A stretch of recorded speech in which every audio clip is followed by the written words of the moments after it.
Ok, 27ª. Boa tarde a todos. Às 14h09, eu declaro aberta a 27ª sessão ordinária do Tribunal Regional Eleitoral do Rio Grande do Norte, hoje, 2 de abril do ano de 2020. Questiono da Corte com relação à ata da sessão anterior. Alguma observação? Não há. Aprovada. Expediente algum, senhor? Nenhum expediente, senhor presidente. Obrigado.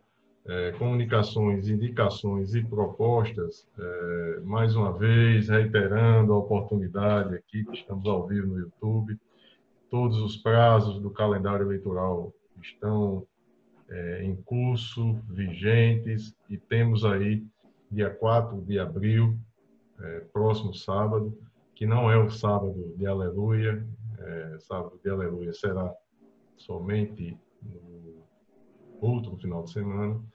Então, quem tem interesse em se candidatar, este prazo para fazer a sua filiação partidária, fazer a sua transferência do domicílio eleitoral e todos esses serviços, as informações, orientações estão na nossa página www.tre-rn.jus.br, de modo que, ainda que remotamente, a Justiça Eleitoral está efetivamente trabalhando e viabilizando a realização de todas as tarefas para o atendimento ao nosso calendário eleitoral. Desembargador Cornélio Alves, comunicações, indicações e propostas. Eu não tenho nenhuma.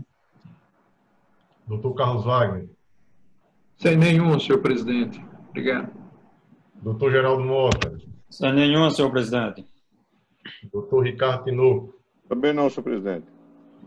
Doutor Ricardo sai de férias já? Na próxima ainda está conosco? Não, estarei. Dia 7, sim. Dia 7 ainda conosco. Tudo bem. Doutora Adriana Magalhães. Sem comunicações e proposições, senhor presidente. Muito obrigado. Doutor Fernando Jales. Também, senhor presidente, sem nenhuma comunicação ou proposição. Doutora Carolina Maciel. Sem comunicações, senhor presidente. Obrigado. Vamos dar início aos julgamentos. O primeiro deles, da pauta anterior, é o recurso eleitoral número 600.024, dígito 33, do ano 2019. A relatora é a juíza eleitoral doutora Adriana Magalhães. Recorrentes: Alexandre Pacheco, Antônio de Oliveira Fernandes, Diogo Fidelis Costa e Francisco dos Navegantes Silvino Nicásio. O advogado é o doutor Cristiano Barros. Recorrido é a coligação A Vez do Povo, e que tem como advogado o doutor Caio Vitor. E aqui na papeleta anotado que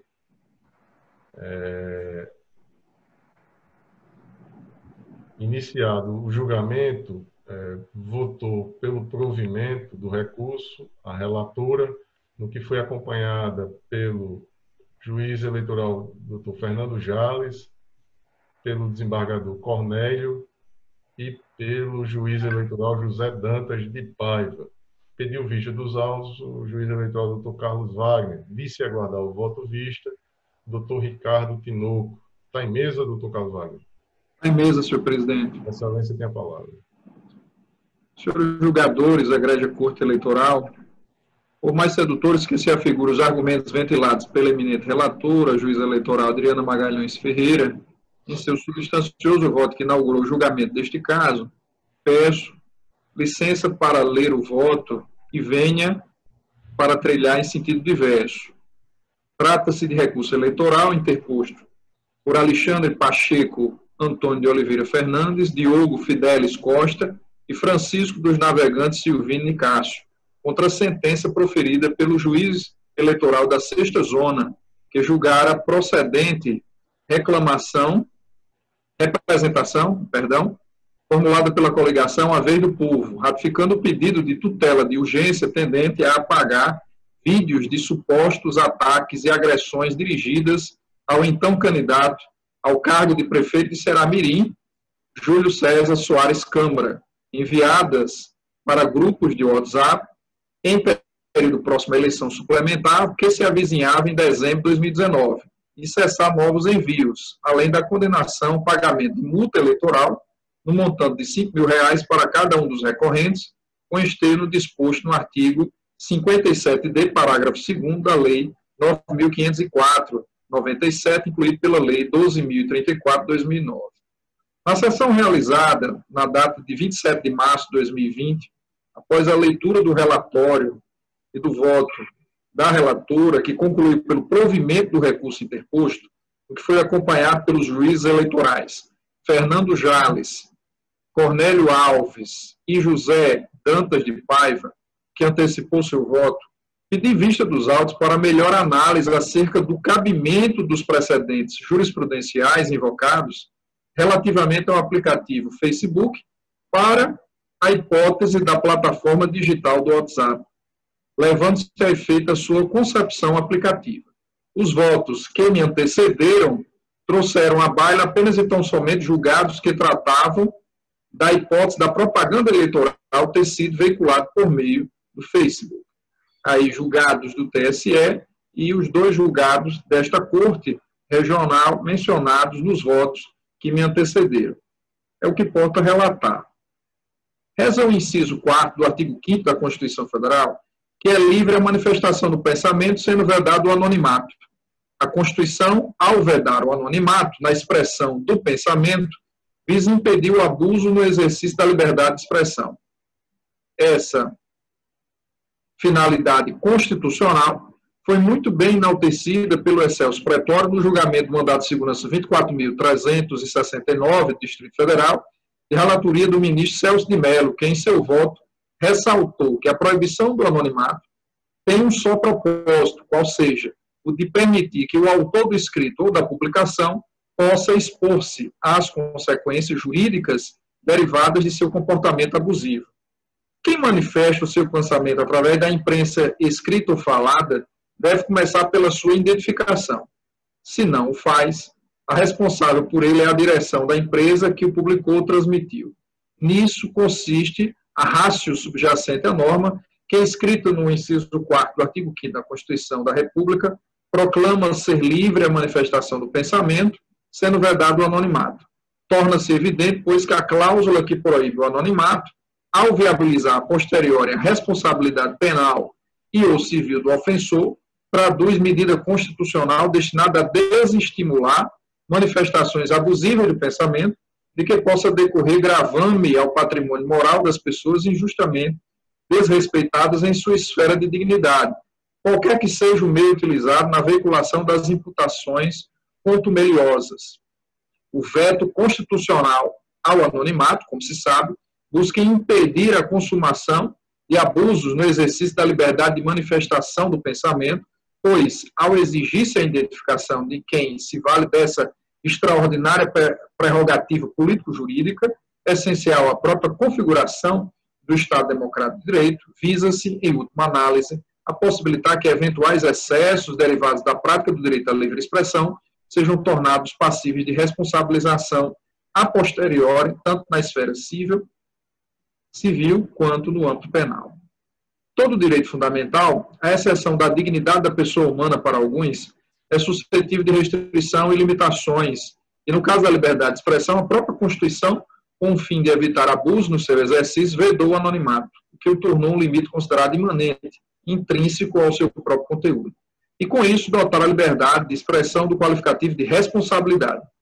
Nessa linha, a liberdade de manifestação do pensar só seria validamente exercida à luz da Constituição, se também pressupusesse responsabilidade. Por que não dizer possibilidade de responsabilizar eventuais agressores que no anonimato fossem estimulados a praticar ofensas na escuridão da impunidade?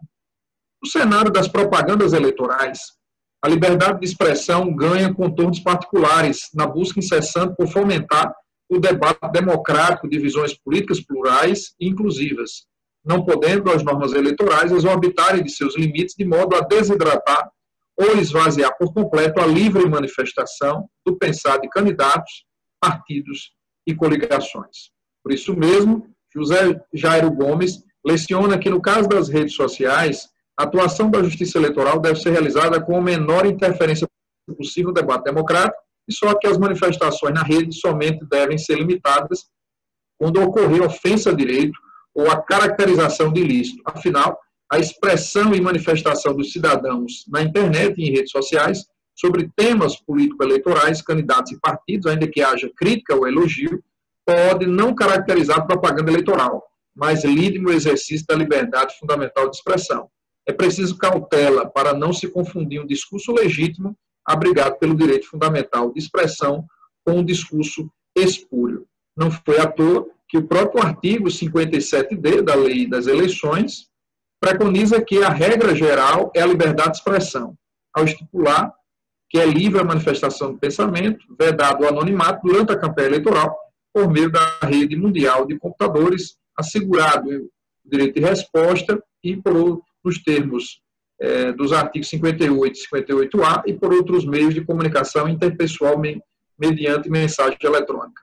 Nesta mesma toada, o Tribunal Superior Eleitoral deu primazia em julgamento de caso específico em que enfrentou a matéria referente à propaganda eleitoral extemporânea por meio de WhatsApp, à liberdade de expressão, diante da fragilidade da prova existente nos autos, quanto à viralização de mensagem de pedido de voto, consoante se depreende do aresto a seguir, neste caso específico, assentou a Tribunal Superior Eleitoral que as mensagens enviadas por meio do aplicativo WhatsApp não são abertas ao público, a exemplo de redes sociais como o Facebook e o Instagram. A comunicação é de natureza privada e fica restrita aos interlocutores ou a um grupo limitado de pessoas, como ocorreu na hipótese dos autos, o que justifica, à luz da proporcionalidade, em sentido estrito, a prevalência da liberdade comunicativa ou de expressão. Considerada a posição preferencial da liberdade de expressão no Estado Democrático brasileiro, não caracterizada a propaganda eleitoral extemporânea, porquanto o pedido de votos realizado pela recorrente em ambiente restrito do aplicativo WhatsApp não objetivou o público em geral. E acaso macular a igualdade de oportunidade entre os candidatos, mas apenas os integrantes daquele grupo, enquanto conversa circunscrita aos seus usuários, alcançada nesta medida pelo exercício legítimo da liberdade de expressão. Consignada pelo Tribunal de Origem a possibilidade de, em abstrato de eventual viralização instantânea das mensagens veiculadas pela recorrente, ausente, contudo, informações concretas, com sólido embasamento probatório, resultando fragilizada a afirmação que não pode se amparar em conjecturas e presunções. Considerou a Corte Superior Eleitoral que, como no caso concreto, somente ficou comprovado que a propaganda extemporânea ocorreu em um único grupo, sem qualquer elemento probante a indicar possível viralização, preponderaria a liberdade comunicativa ocorrida neste âmbito privado e restrita a um número limitado de pessoas. No caso julgado, assim, não houve prova da disseminação do ilícito eleitoral, o que se diferencia da hipótese que ora se examina por este Tribunal Regional.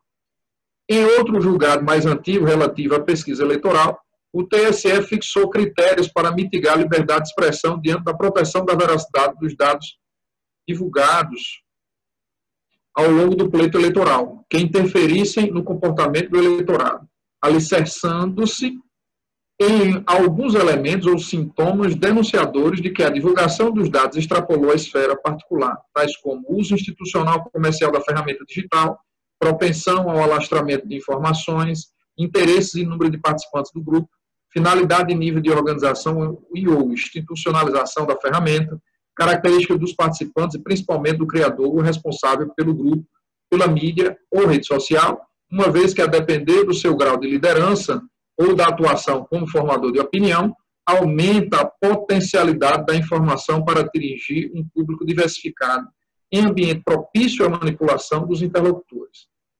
Este recurso eleitoral foi da relatoria do ministro Tarcísio Vieira de Carvalho Neto. As redes sociais, em seus formatos digitais, WhatsApp, Facebook, Instagram, Snapchat, Twitter, Telegram, Viber, Hangouts, Skype, Chat Online, Wag, Hot, GroupMe, entre outros tantos, têm adicionado, à luz da liberdade de expressão, alguns ingredientes ao tradicional debate democrático voltado à obtenção de consensos políticos necessários à tomada de decisões institucionais dos poderes políticos, como, por exemplo, a velocidade incrível de disseminação de conteúdos de mensagem, vídeos, áudios, textos. Quando não se viraliza, tudo hoje ostenta grande potencial de viralização nas redes sociais digitais. Entre mentes, critica Rafael Araújo que a utilização das redes sociais a caracterizar verdadeiras eleições digitais nem sempre se mostra saudável ao sistema político democrático, quando pondera que as possibilidades políticas das redes sociais são inúmeras, mas o fato de as pessoas ocuparem a maior parte do seu tempo com gente que pensa da mesma forma prejudica a qualidade das argumentações e a busca por consensos, que deveria ser característica essencial da política. A resultante dos algoritmos que nos blindam do dissenso cria uma situação de conforto compatível com a lógica do consumo.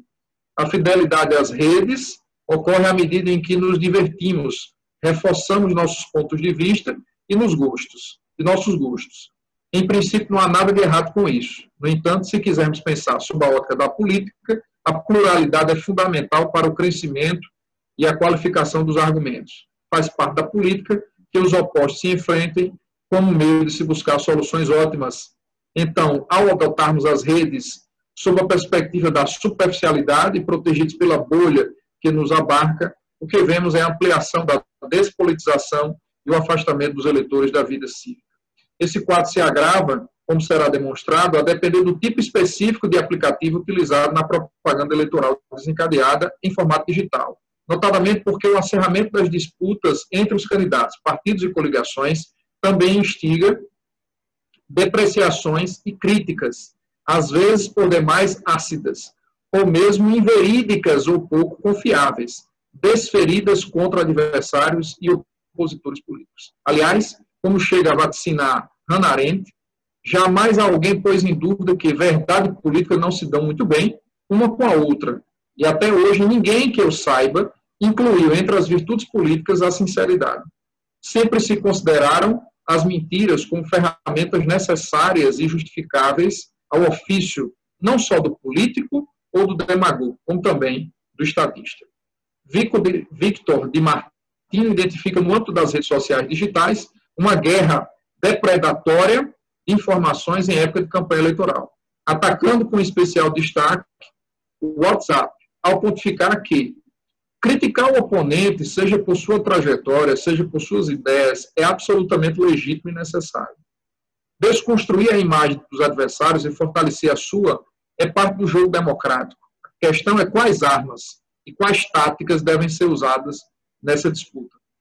As fake news tomaram conta do jogo e vêm interferindo nos resultados de pleitos em diversas grandes democracias do mundo, impulsionadas pelos disparos massivos de WhatsApp, que, diga-se de passagem, sempre envolve algum nível de ilegalidade. Se o ataque partir de perfis falsos nas redes, ou mesmo os disparos não registrados de WhatsApp, ambas as práticas muito comuns, a verdade é que hoje o sistema está distante de conseguir comprovar a autoria e punir os responsáveis na maioria dos casos. Como se verá nas linhas seguintes, existe nítida distinção entre as plataformas digitais existentes a repercutir na interpretação dos fatos relacionados à propaganda eleitoral anônima, difundida nas redes sociais, malgrado a legislação não fazê-la.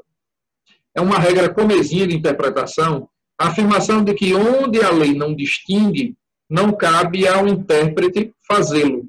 Contudo, esse postulado interpretativo, construído sob o império do positivismo puramente legalista, que preconizava a atuação judicial como um mero boca da lei, não se coaduna com o atual estágio metodológico do direito, hoje muito mais próximo da riqueza valorativa dos fatos. Não que se esteja a defender o reinado absolutista do realismo jurídico, mas que se homenageiem as particularidades que os fatos apresentam.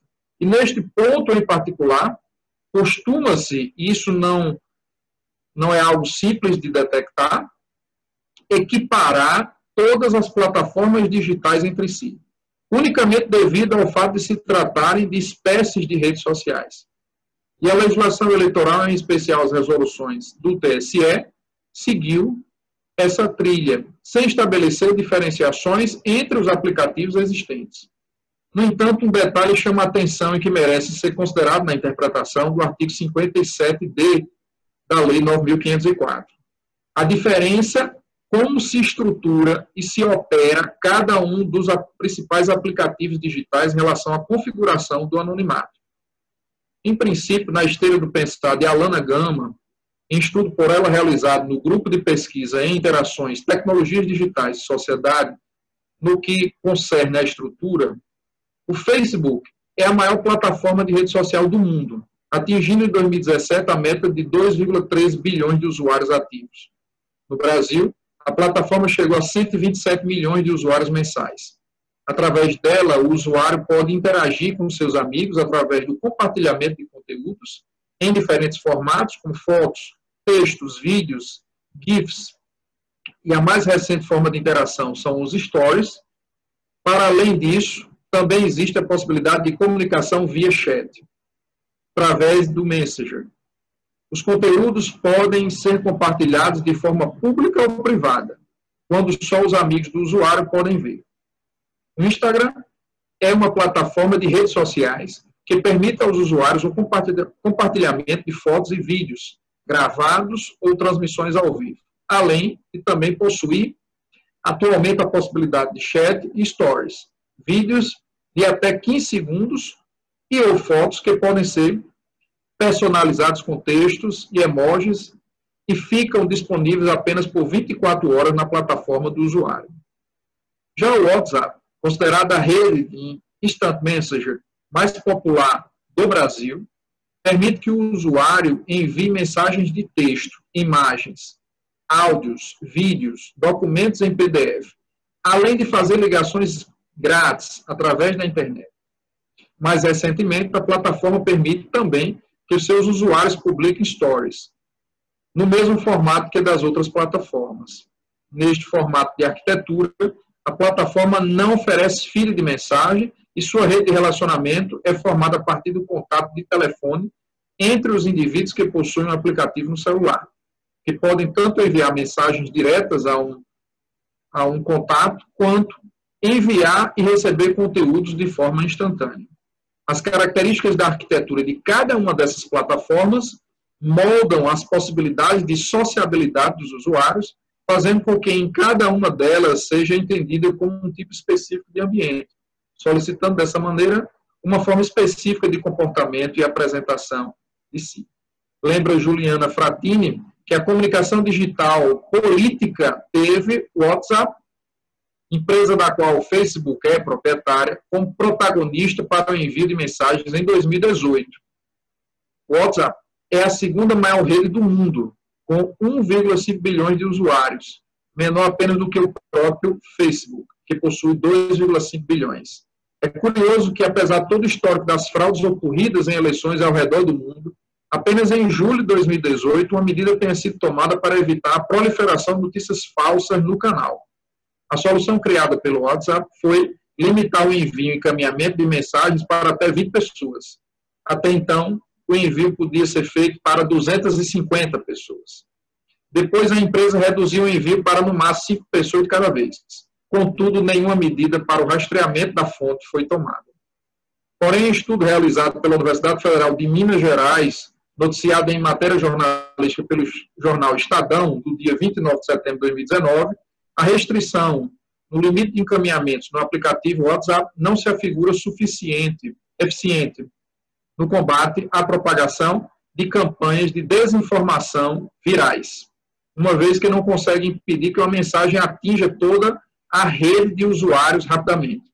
A pesquisa ainda demonstra que o WhatsApp permite a transmissão de informação em larga escala, por meio de mensagens criptografadas, o que assegura o anonimato aos usuários. De fato, diferentemente do Facebook ou do Instagram, em que se visualiza facilmente quem encaminha a mensagem, pois permanece o registro do autor do envio nos sucessivos encaminhamentos, no WhatsApp, ao contrário, a mensagem, à medida que se intensifica rapidamente o compartilhamento entre grupos privados ou públicos, termina por viralizar e, por conseguinte, anonimizar os sucessivos usuários responsáveis pela divulgação do conteúdo, dada a infestação que provoca em escala geométrica. A própria plataforma tecnológica do WhatsApp, em sua particular concepção, enseja o progressivo anonimato dos usuários responsáveis pela divulgação do conteúdo, mediante o espalhamento de mensagens em poucas horas ou dias, em dezenas e até centenas de grupos, e talvez aos milhares, acarretando estragos, no mais das vezes, irreversíveis, a reputações, a honras ou a imagens de pessoas que se apresentam como alvo. E, evidentemente, não se pode responsabilizar todos os usuários dos inúmeros grupos que compartilharam as mensagens, sobretudo quando forem fechados. O problema reside na impossibilidade de alcançar e de identificar todos os usuários responsáveis pela divulgação, devido à rapidez da disseminação própria do WhatsApp, o que conduz, por esta circunstância, à consequente anonimalização dos responsáveis em infinita potência. A reprovabilidade da conduta ilícita, no caso da propaganda eleitoral, por meio de WhatsApp, descansa, sobretudo, na potencialidade de disseminação de conteúdo falso, ou que contém a desinformação, sem qualquer possibilidade de controle por parte da Justiça Eleitoral. O potencial de propagação de fake news, em sua ampla acepção, na plataforma do WhatsApp, é tão devastador quanto um vírus que se espalha indiscriminadamente.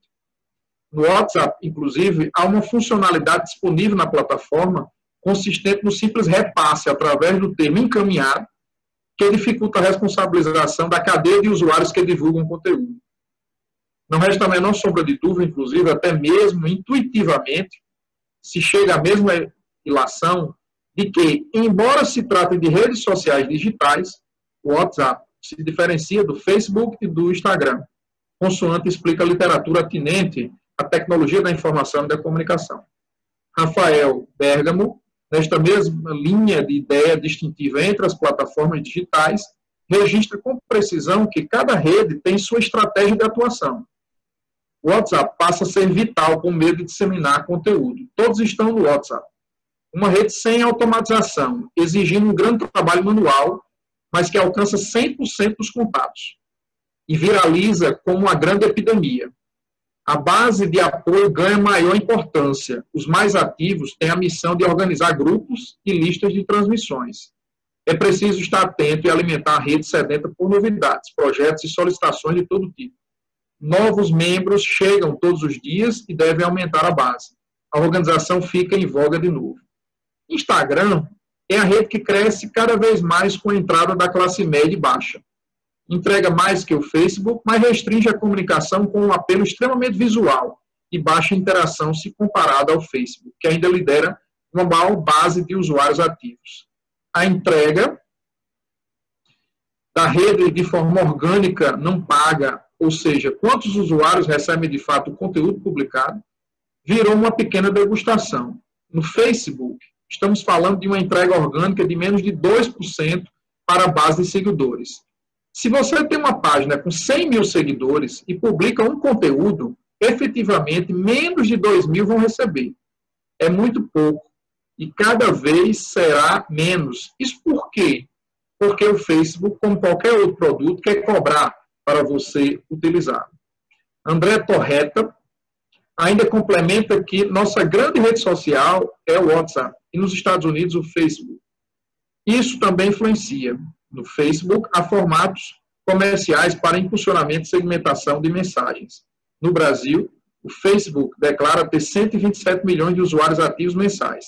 Mas se o cidadão não tem dinheiro para recarregar o seu pré-pago, ele não tem como usar o Facebook. O WhatsApp é predominantemente no Brasil e na Índia, porque as operadoras dão uso ilimitado do aplicativo. O WhatsApp é uma plataforma fechada, pelo menos até agora. Ou seja, não é possível fazer propaganda paga, não tem como montar perfis psicográficos, não tem segmentação, não conseguimos obter dados. Como se vê, não remanesce qualquer dúvida de que o aplicativo WhatsApp, em decorrência da forma como se estrutura e opera, propicia a anonimização dos usuários responsáveis pela divulgação do conteúdo da mensagem veiculada, potencializada pelas corriqueiras e exponenciais viralizações que acabam ocorrendo em campanhas eleitorais acirradas. Assim sendo, inaplicável a presente situação, os precedentes do TSE desta Corte Regional, que tratam especificamente do aplicativo Facebook, ainda que se tratem ambos de espécies de redes sociais digitais. É inegável que o artigo 57D da Lei 9.504, e, em particular, a multa prevista no parágrafo 2º do mesmo diploma legal, vedam a propaganda eleitoral anônima nas redes sociais digitais ou na internet. No tocante à eleição suplementar ocorrida no município de Ceará-Mirim, RN, de acordo com o artigo 18, parágrafo 2º da resolução do TRE 21/2019, que fixou a data e aprovou as instruções para o pleito suplementar realizado em 1º de dezembro do ano passado, a propaganda eleitoral será regulada no que couber pela resolução 23.457, 2015, pela Lei 9.504, inclusive quanto aos respectivos prazos processuais. A resolução 23.457, 2015, por sua vez, naquilo que atinge a divulgação da propaganda eleitoral e a vedação do anonimato, trouxe inúmeros regramentos que estão aí ostentados no voto. A norma ora compilada, embora tenha vedado o anonimato durante a campanha eleitoral, não teceu detalhes acerca da caracterização de uma postagem como anônima. A partir da resolução 23.551, 2017, que regulamentou a propaganda eleitoral no pleito 2018, houve uma evolução normativa da matéria, na medida em que trouxe parâmetros para a caracterização ou não do anonimato nos conteúdos divulgados na internet. E aí também, dispositivos, o que chama a atenção é o parágrafo 2º do artigo 33, que dispõe que a ausência de identificação imediata do usuário responsável pela divulgação do conteúdo não constitui circunstância suficiente para o deferimento do pedido de remoção de conteúdo da internet e somente será considerada anônima, esse é o ponto principal, caso não seja possível a identificação dos usuários após a adoção das providências previstas nos artigos 10 e 22 da Lei 12.965, 2014, que é o Marco Civil da Internet. Nessa mesma linha, a Resolução 23.610, 2019, que regulamenta a propaganda eleitoral nas eleições de 2020, traz também disciplinamento, mas que não se aplicaria à hipótese do caso, porque estamos aqui a cuidar de uma eleição suplementar ocorrida em 2019. Ao que se percebe, a nova regulamentação prevê que a postagem será considerada anônima apenas se restarem frutíferas as medidas tendentes a identificar os responsáveis pela divulgação, na forma do artigo 40. No entanto, como foi dito, não se pode, para fim de reconhecimento do anonimato, equiparar o aplicativo WhatsApp às principais plataformas digitais, como, por exemplo, Facebook e Instagram, dada a diferença operacional aplicativa de cada um deles. Na espécie, convém assinalar que restou em controvérsia nos autos a ilicitude do conteúdo veiculado pelos recorrentes, nos 2 vídeos publicados via WhatsApp, e mais um material que foi encaminhado para uma terceira pessoa, dado o caráter ofensivo de que se revestiram. Tal ponto sequer foi objeto de resignação recursal, que se restringiu a impugnar a aplicação da multa com base no artigo 57d, parágrafo 2º, da Lei das Eleições. Nada dispondo acerca da confirmação na sentença da determinação de retirada das publicações ofensivas, já deferida em sede liminar. Nesse sentido, sustenta os recorrentes que nas mensagens difundidas por meio de aplicativo WhatsApp foram utilizados seus números pessoais de telefone celular, com a plena identificação dos emissores da propaganda eleitoral consideradas irregulares, sem qualquer necessidade de prévias investigações para sua individualização, não sendo, por conseguinte, aplicável a multa capturada no parágrafo 2º do artigo 57d. Porém, não se pode confundir identificação dos responsáveis com a ausência de anonimato, nem mesmo somente se reconhecer a propaganda eleitoral anônima no caso de impossibilidade completa de identificação dos usuários responsáveis pela divulgação do conteúdo. O parágrafo 2º do artigo 33 da Resolução 23.551, 2017, que somente considera anônima a publicação, caso não seja possível a identificação dos usuários após a adoção das providências previstas na Lei do Marco Civil da Internet, não pode ser aplicado na hipótese de WhatsApp pelo efeito viralizante que o aplicativo proporciona, sendo impossível identificar todos os atingidos e usuários responsáveis pela divulgação. A prova constante dos autos bem revela que houve inequívoca viralização da mensagem considerada ilícita, porquanto nos 2 grupos privados exibidos e mais um encaminhamento para uma terceira pessoa, sem que se apresente usuários em comum a eles, foi encontrado o mesmo conteúdo. Evidentemente, não se pode compelir a vítima agredida pela propaganda irregular, que ingresse com pedidos cautelares de quebra de sigilo de comunicação de dados em relação a todos os celulares de um determinado município ou região, para identificar os grupos eventualmente existentes e os autores da divulgação. Para coibir a propaganda eleitoral ilícita, seria uma exigência desproporcional e incompatível com a velocidade de disseminação do conteúdo deletério à reputação, à imagem e à honra das pessoas. O anonimato surge justamente da disseminação irrefreada de mensagem com esse teor. Daí porque se deve considerar inaplicável a regra inscrita do parágrafo 2º do artigo 33 da Resolução 23.551, a hipótese do TSE, a hipótese de propaganda eleitoral divulgada por meio do WhatsApp, em que se verifique suficiente comprovação da situação de viralização do conteúdo considerado como ilícito eleitoral, sendo desnecessária para a incidência da multa prevista no parágrafo 2º do artigo 57, a realização de prévia adoção de medidas voltadas à identificação do infrator, tais como a quebra do sigilo das comunicações de dados e ou outras medidas de natureza cautelar desenhadas na Lei do Marco Civil da Internet. Diante desse cenário, senhor presidente, em consonância com o parecer da Procuradoria Regional Eleitoral, voto pelo desprovimento do recurso eleitoral manejado pelos recorrentes Alexandre Pacheco, Antônio Fernandes, Diogo Fidelis Costa e Francisco dos Navegantes Silvindo e Cássio, mantendo a sentença atacada incólume em todos os seus termos, pedindo mais uma vez, venha a eminente relatora e todos aqueles que a acompanharam. É como voto, senhor presidente. Doutora Adriana Magalhães, fazer algum registro?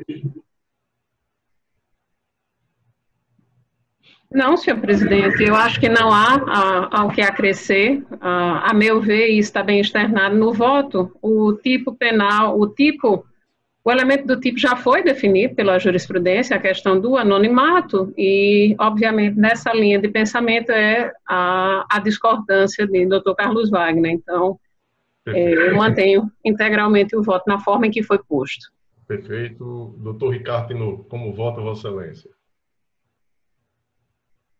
Senhores colegas, membros da Corte, doutora Caroline, representante do Ministério Público Eleitoral, eu vou ser bem mais breve que o doutor Carlos, inclusive fazendo referência às judiciosas lições que ele trouxe, no plano mais amplo da discussão, uma verdadeira aula a respeito das redes sociais, fazendo inclusive a distinção entre todas elas e o grau de alcance, inclusive, sobretudo, trazendo à tona esse aspecto da viralização que é pertinente ao WhatsApp. Mas eu vou, igualmente o doutor Carlos, eu vou divergir da relatora por outro fundamento, e me parece até mais simples. Um fundamento que tem alcance no plano da própria TGD, da Teoria Geral do Direito, e que incide sobre a análise mesmo da dicção, da literalidade do parágrafo 2º do artigo 57D da Lei das Eleições. Eu gostaria de pedir vênia à relatora para divergir realmente no que diz respeito ao fundamento central do voto que ela lançou, quando no trecho específico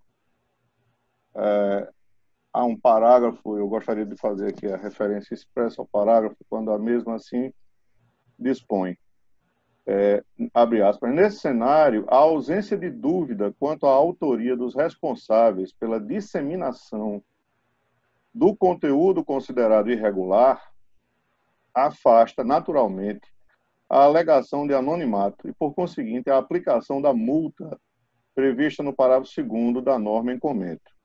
Então, pelo que eu consegui captar, pelo que eu consegui extrair do voto, do bem lançado voto da relatora, ela entende que a multa prevista no parágrafo 2º do artigo 57D só se aplicaria na hipótese em que os próprios divulgadores, aqueles que disseminam a notícia, aqueles que disseminam a mensagem anônima, portanto, aquela mensagem que viola o conteúdo, a cláusula constitucional, bem lembrada por Dr. Carlos Wagner, da proibição ao anonimato, igualmente fossem desconhecidos.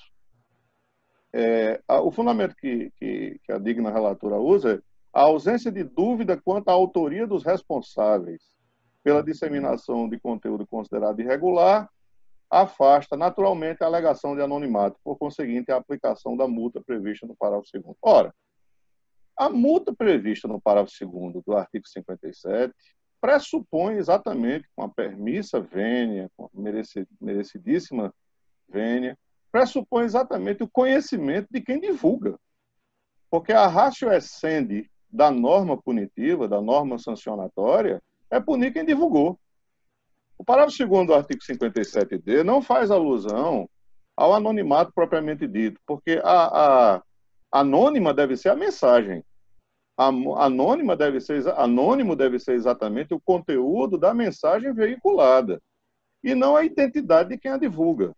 Inclusive porque, se nós insistirmos nesse tipo de interpretação, mais uma vez, com todas as vênias, esvaziaríamos o sentido sancionatório da própria regra, porque senão ninguém poderia ser punido mais. Imagine todo aquele que, para ser sancionado, para receber a sanção punitiva advinda da multa, tivesse que ser desconhecido. Eu fico a me indagar como é possível sancionar aquele que não se conhece. Como é possível aplicar uma multa a quem não tem sua identidade revelada. Então, eu vou, na verdade, divergir. É do fundamento mesmo usado no voto, com todas as vênias. Acho que quantas vezes eu tiver que repetir que devo, assim, ressalvar, devo fazê-lo. Mas, na verdade, nós não podemos coadjuvar, não podemos convergir no entendimento em que se desvirtua o sentido finalístico ou teleológico do parágrafo 2º, já que o parágrafo 2º tem por finalidade, esse é o telos, esse é o fim da disposição normativa, punir quem divulgou. E é óbvio que só se pune quem se conhece. É pouco mais que evidente que o endereçamento da multa só pode ocorrer se se sabe quem é a pessoa que esteve a incorrer na prática ilícita que se visa sancionar. Eu fico a me indagar, até do ponto de vista mais pragmático, como é que o juiz que sentenciou poderia aplicar a multa na hipótese de os divulgadores ou disseminadores da notícia não serem conhecidos. Eu não me recordo da possibilidade de um dispositivo sentencial ser lançado nesse sentido, sancionando a conduta de alguém sem se dizer quem é essa pessoa. Portanto, eu faço a diferença, e a diferença necessária, entre a finalidade do parágrafo 2º, que é o que foi objeto da matéria devolvida pela via recursal. Nós não estamos aqui discutindo o conteúdo da mensagem propriamente dita, porque, como bem lembrado pelo Dr. Carlos Wagner, não existe dúvida de que a mensagem em si tem conteúdo anônimo, apócrifo. Nem tão pouco foi isso que foi objeto de devolutividade ao ensejo da interposição do recurso. Não foi isso. Nós estamos a discutir aqui algo mais simples, bem superficial mesmo, que é exatamente o raio de incidência do parágrafo 2º do artigo 57D. Ou seja, nós estamos a discutir como se pode ou não aplicar a multa ali consignada. E o fundamento utilizado no voto é de que, por serem os divulgadores conhecidos, a multa não poderia ser aplicada, parecendo-me que houve aí uma interpretação por parte da relatora de que o anonimato deveria abranger quem divulgou. E, na verdade, não me parece que seja esse o sentido e o significado da disposição normativa. O parágrafo 2º do artigo 57D alude exclusivamente a uma sanção a ser aplicada a quem divulga. Essa é a finalidade. É proibir exatamente o que também foi ressaltado por outros motivos, evidentemente, por Dr. Carlos Wagner, que é essa viralização disseminada, essa viralização sem limites, sem peias, que é permitida por uma rede social de fácil acesso, como o WhatsApp, que se tornou bastante popular. Eu creio, inclusive, que se o tribunal assentar uma posição que exija que os divulgadores não sejam conhecidos para a multa ser aplicada, como está lançado no fundamento esposado no voto em análise, eu não sei como nós julgaremos outros casos similares a esse. Não sei se todos estão a entender, ou se eu estou me expressando razoavelmente para me fazer entender pelos meus pares. Mas o que é fato é que eu vou divergir não pela fundamentação utilizada, embora a aplauda e reconheça que a fundamentação trazida pelo Dr. Carlos Wagner também socorre à conclusão, mas ela parte de um debate mais amplo, que é exatamente a distinção quanto à aplicabilidade tanto da resolução do TSE como da lei das eleições em redes sociais que são distintas. Essa é a fundamentação que ele traz. Eu trago outra. Eu trago essa que parte da tópica jurídica mesmo, quer dizer, da análise do dispositivo aplicado ao caso, da subsunção do caso à norma, como diz as prestigiosas lições do positivismo jurídico. Eu estou a dizer o seguinte: o parágrafo 2º do artigo 57D se reporta a uma sanção aplicada a quem divulga. E quem divulga, obviamente, deve ser conhecido, porque ninguém pode punir aquele que é ou que vive em sigilo, até por um alcance prático. E só, sem querer ser mais demorado, eu sei que nós já estamos num certo adiantado da hora, seria conveniente fazer a leitura do parágrafo 2º do 57D, com todo cuidado, com todo zelo. O parágrafo 2º diz: a violação do disposto neste artigo sujeitará o responsável pela divulgação da propaganda,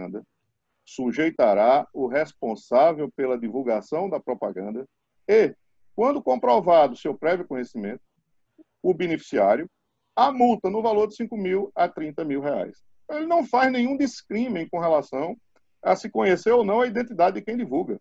E não faz por uma razão, sem querer ser cansativo, pouco mais que clara. Porque é evidente que só se pode punir quem se conhece, como eu já disse. Não vou cansá-lo repisando algo que me parece pouco mais que intuitivo, não é? Então, senhor presidente, por essas razões e pedindo novamente todas as vênias à relatora, secundando também, inclusive, os fundamentos trazidos por Dr. Carlos Wagner para uma posição que venha se construir de forma divergente, mas por outras razões, como eu disse, mais simples, mais objetivas e que se prendem à própria subsunção do texto normativo ao caso, eu voto no sentido de negar provimento ao recurso interposto, em consonância também com o parecer oriundo do Ministério Público Eleitoral. É como voto, senhor presidente. Perfeito, doutor Ricardo. Doutor Fernando Jales, mantém o voto? Senhor presidente, eu vou manter o voto e prometo ser bem rápido aqui, só ao reafirmar o voto. Escutei atentamente o doutor Carlos e o doutor Ricardo na divergência, cada um com o seu fundamento, seu argumento. E eu mantenho, senhor presidente, o voto no sentido de acompanhar a relatora, porque o doutor Carlos, de fato, fez aí uma análise profunda das redes sociais. E eu imagino, doutor Carlos e doutor Ricardo, se estivéssemos aqui na hipótese de Facebook, né, de propaganda por Facebook. É aquele cidadão que faz um perfil falso ou um perfil com um nome qualquer e divulga o conteúdo. Óbvio que, imediatamente, não há como se identificar o divulgador dessa propaganda, mas existem os meios legais para se obter essa autoria por meio de IP ou outros recursos. Nessa hipótese, acredito que sim, uma vez identificado o autor da postagem, um perfil falso, por exemplo, incide o 57D a ele, porque ele se utilizou do anonimato como subterfúgio para divulgar. Além disso, além da penalidade do 57D, ele também poderá responder por uma calúnia ou uma difamação eleitoral. E aqui, no caso, eu me recordo bem que a juíza, além de tirar do ar a publicação, ela determinou o envio do conteúdo para a autoridade policial para eventualmente apurar eventual calúnia ou difamação eleitoral. Aí surge a indagação. Mas o WhatsApp, eu, inclusive, quando votei semana passada, eu fiz questão de dizer que entendi o WhatsApp para os fins do 57D equiparado a uma rede social. E aí surge a indagação. Tem como se fazer uma propaganda anônima no WhatsApp? Acredito que tenha. Não sei se Vossa Excelência tem conhecimento, que era muito comum antigamente, e não sei se ainda hoje subsiste, a possibilidade de você comprar chips por pré-pagos em que não há, em algumas vezes, identificação de quem adquire. Você faz, por exemplo, de um cartão desse pré-pago em que não tem identificação, você fazer a divulgação da propaganda. Aí eu volto para aquela questão inicial.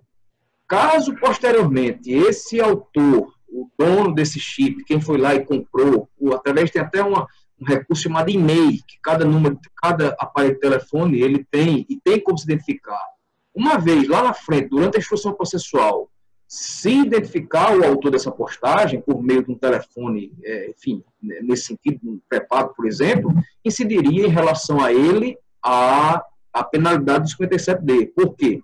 Porque ele se utilizou do subterfúgio, do anonimato, para fazer a divulgação.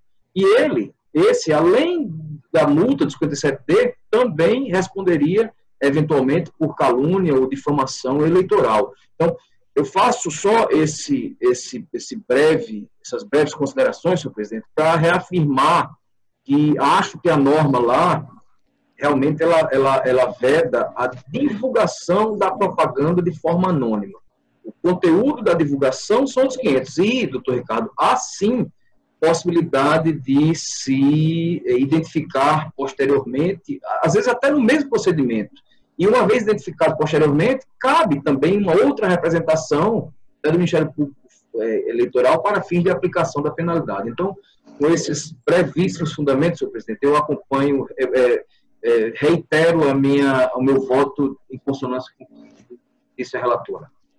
Perfeito, doutor Fernando Jales. Doutor Ricardo Tinoco manifestou interesse em... Bem, muito rapidamente, é só para lembrar, doutor Fernando, que nós estamos aqui discutindo a aplicação do parágrafo 2º do 57D, já que a matéria que foi objeto do recurso foi exatamente a da divulgação. Os recorrentes, a insurgência dos recorrentes diz respeito à divulgação. E o fundamento utilizado, que nós estamos aqui a debater, é de que por eles não serem conhecidos, não poderia haver a aplicação da multa. Só que o parágrafo 2º não faz nenhum discrime em relação a isso, com todas as vênias. O parágrafo 2º não faz referência a isso. E existiria até uma incongruência, me parece, na origem da disposição, se nós imaginássemos que era possível haver aplicação da multa a quem está no anonimato. Não é? Então, é essa ponderação, sabe, doutor Fernando? Eu não estou aqui discutindo o caput. Eu estou discutindo aquilo que foi objeto da devolutividade do recurso, aquilo que foi objeto da irresignação por meio do recurso. Então, somente isso. E fico por aqui, senhor presidente. Obrigado, doutor Ricardo. Doutor Fernando, para concluir, doutor Fernando.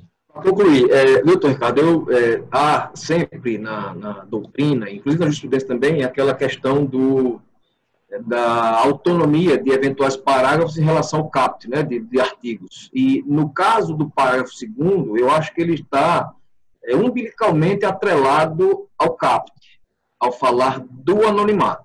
Então, assim, a divulgação, que eu estou aqui com ele aberto, a violação do disposto neste artigo, ou seja, divulgar propaganda sob a perspectiva, ou tentando anônimo, é que gera o ensejo da aplicação da penalidade.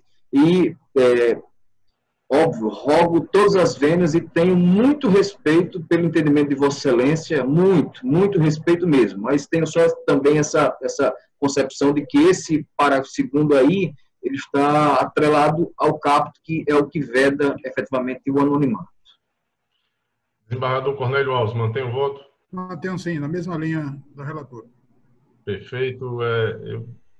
Eu enxergo, antes de proclamar o resultado, que aqui foi tão somente um ensaio. Essa matéria ela é uma preocupação da Justiça Eleitoral. O Tribunal Superior Eleitoral tem reiteradamente feito divulgação no sentido do combate a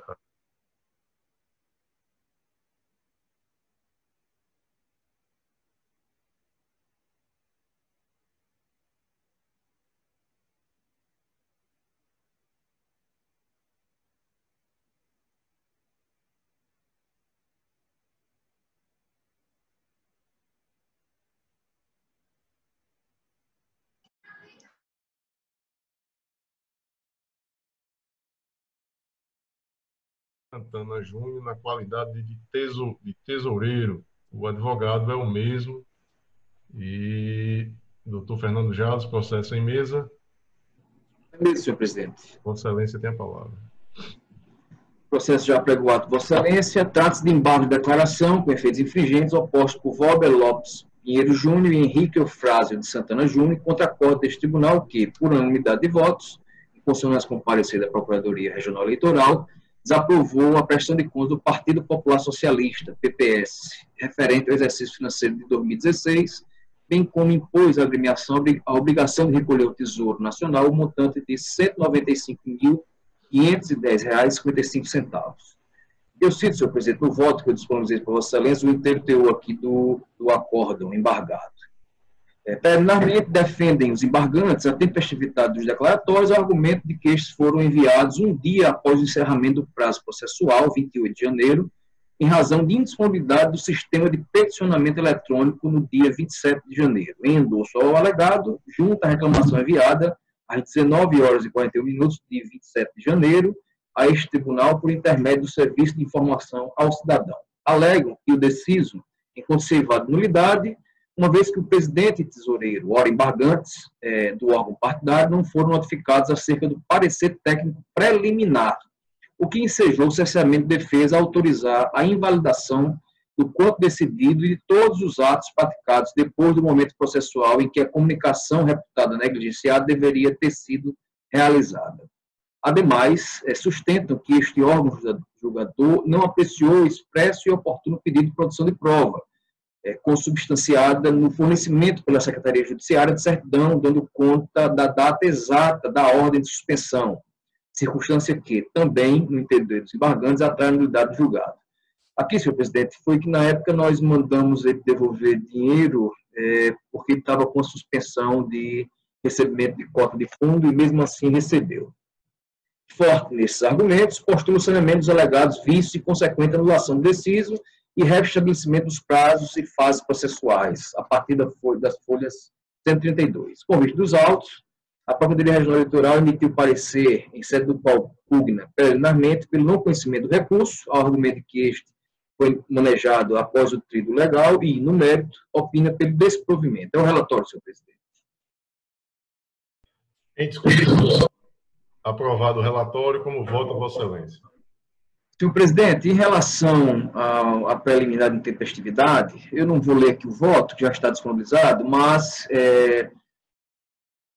os embargantes alegaram que houve indisponibilidade do sistema de peticionamento eletrônico. Aqui, embora se trate de processo físico, mas existe a possibilidade de se fazer o peticionamento eletrônico conforme sistema próprio, não é nem do TRRN, mas o sistema próprio do TSE.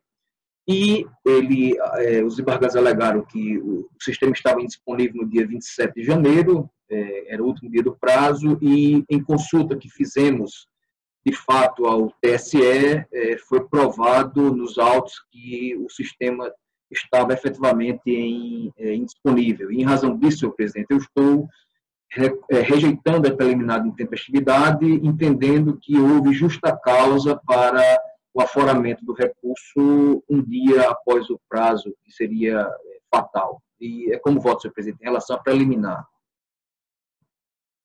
Com relação à preliminar, desembargador Cornélio. Sem som, desembargador. De acordo. Doutor Carlos Wagner. Relator, senhor presidente. Doutor Geraldo Mota. Acompanho o relator, senhor presidente. Doutor Ricardo Tinoco. Com o relator, senhor presidente. Doutora Adriana Magalhães. O relator, senhor presidente. Vossa Excelência tem a palavra, doutor Fernando. Senhor presidente, em relação ao mérito, os embargantes alegaram dois fundamentos para pretender aqui a modificação do julgado. O primeiro, argumentaram que, ainda lá na fase de parecer preliminar da CASSE, não foram intimados pessoalmente para ofertar manifestação. Eu rejeito esse fundamento, senhor presidente, primeiro porque isso foi o parecer preliminar que foi proferido na época pela CASSE e eles, desde então, não suscitaram qualquer nulidade em relação a não ter sido intimados.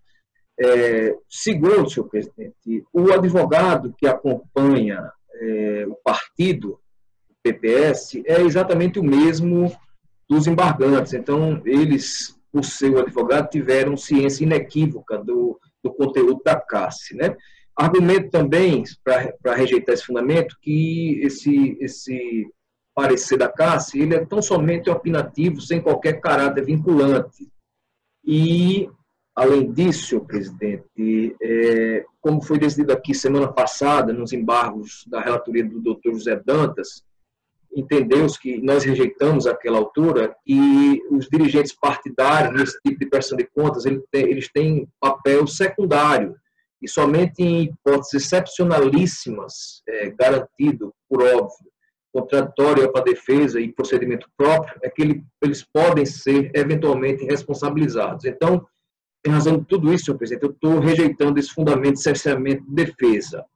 Por outro lado, no tocante à alegação de que a Secretaria Judiciária do Tribunal não informou ao partido a data da suspensão, né, de repasse de cota de fundo, eu também estou rejeitando o argumento, porque já está pacificado no TSE, e uma vez proferido o acórdão, a agremiação ela tem ciência inequívoca da suspensão de recebimento de cota de fundo partidário, sendo desnecessária qualquer comunicação específica pelo próprio tribunal. E, além disso, senhor presidente, são só esses fundamentos, senhor presidente. Então, no mérito, eu estou votando, senhor presidente, pelo desprovimento dos embargos declaratórios, mantendo a decisão atacada. É como voto. Desembargo, Cornélio. Eu não entendi, Eduardo. Acompanhe o relator. Obrigado. Doutor, 4,5 só. Doutor Carlos Wagner. Também acompanho o eminente relator, senhor presidente. Doutora Adriana. Eu acompanho o relator, senhor presidente. Eu pulei aí, doutor Ricardo e doutor Geraldo aí. Doutor Geraldo. Acompanho o eminente relator, senhor presidente. Desculpe aí. E doutor Ricardo Tinoco. Também acompanho o relator, senhor presidente. Processo julgado à unanimidade nos termos do voto do relator. Algum outro processo que independa de pauta e que não foi apregoado? Não há. Então, na pauta administrativa, nós temos aí, são 2 processos.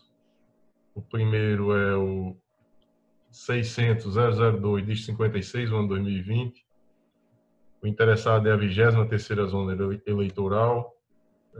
Trata de requisição do servidor Matheus Silva Dantas de Queiroz. Eu peço, o voto está aí já minutado, eu peço a opinião do Ministério Público, doutora Carolina Maciel. De acordo com a minuta, senhor presidente. Alguma divergência? Não há. Aprovada a unanimidade. O segundo, processo administrativo número 600.076, dígito 13, do ano 2020, que trata, aqui é a questão da nossa resolução, que lá restou definido o prazo de 30 dias a partir de 18 de março. E a sugestão aqui é adequar o prazo definido na resolução do TSE. Acham pertinente que a gente deixe um pouco mais para diante aí, para a sessão do dia 7, aguardar um pouco mais, ou já fazemos aqui a suspensão daquelas medidas de atendimento presencial, de alistamento, de transferência? Melhor deixar para a sessão seguinte, não é isso? Senador Cornélio. Porque se for suspender isso, tem que suspender tudo, né? Até o dia 30. Na verdade, tão somente na questão do prazo, deixar da forma como está lá na resolução do TSE. A nossa ela está 30 dias a contar da aprovação lá, que foi 18 de março. Acho que lá já está até o dia 30, não é? Não. Pode ser que votar logo, hein? A do TSE? Sim, a do TSE é. Então a gente podia adequar, por isso podia até votar logo. Também acho, presidente, adequar a resolução do TSE que fixa até o dia 30 de abril, não é isso? Isso, exatamente. Doutora Carolina Maciel, opina favorável? Sim, senhor presidente, de acordo. Então, aprovada a unanimidade. Não há nenhum outro processo administrativo? Opa, desembargador Conélio. Eu vi que nessa aí não tem o meu nome. Eu não participei da outra, por isso que não tem Mas meu nessa nome. vai constar aí Marcelo Borja e Simone fazer a correção aí. Perfeito? Algo mais? Nossa próxima sessão, dia... Simone, dia... É isso? Dia 7, não? É dia 7, isso mesmo. Dia 7. Dia 7, às 10 horas. Às 10 e às 14. Às 10 e às 14. Terça-feira, então. Perfeito. Então, um abraço forte e até lá. Até. Mas... Até logo, até mais.